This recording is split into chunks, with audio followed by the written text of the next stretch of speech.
తమరు కేవలం నాకు శాప విముక్తినివ్వలేదు, మీతో పాటు నన్ను కూడా పూజనీయుడుగా మార్చేశారు. జయహో శ్రీ గణేశ, జయహో. ఈ గణేశుడు ప్రపంచానికి ఒక పద్ధతిని సూచిస్తున్నాడు. నా పుట్టినరోజు భాద్రపద శుక్ల చతుర్థి అంటే వినాయక చవితి నాడు ఎవరైతే నన్ను పూజిస్తారో ఆ పూజలకు ప్రతిఫలంగా నేను నా భక్తులకు వరాలు ప్రసాదిస్తాను. ఇంకా కృష్ణ చతుర్థి అంటే సంకష్ట చతుర్థి పూజా బహలంగా నేను వారి కష్టాలను తొలగిస్తాను. ఇంకొక మాట, సంకష్టహర చతుర్థి నాడు చంద్రుణ్ణి పూజించటం అనివార్యం.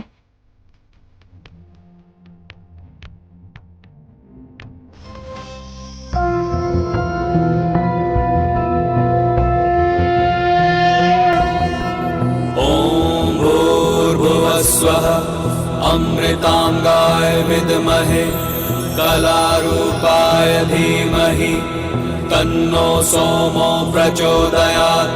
దదిశంఖతుషారాంభ క్షీరోదార్ణవ సంభవం నమామి శశినం సోమం శంభోర్ముకుటం భూషణం. ఓం శ్రాం శ్రీం శ్రౌం సహ చంద్రమసే నమః.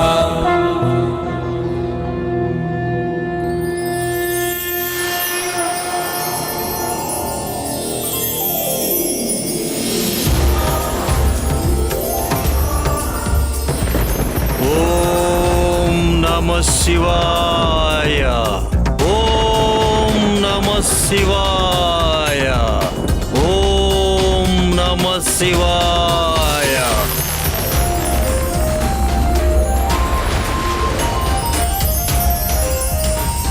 ఓం నమః శివాయ, ఓం నమః శివాయ.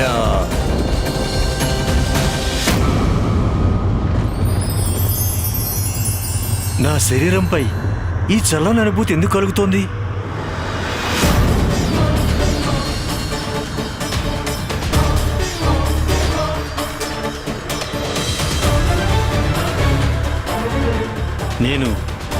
నేను చేసే తపస్సు ప్రభావం తగ్గిపోతున్నట్టుంది.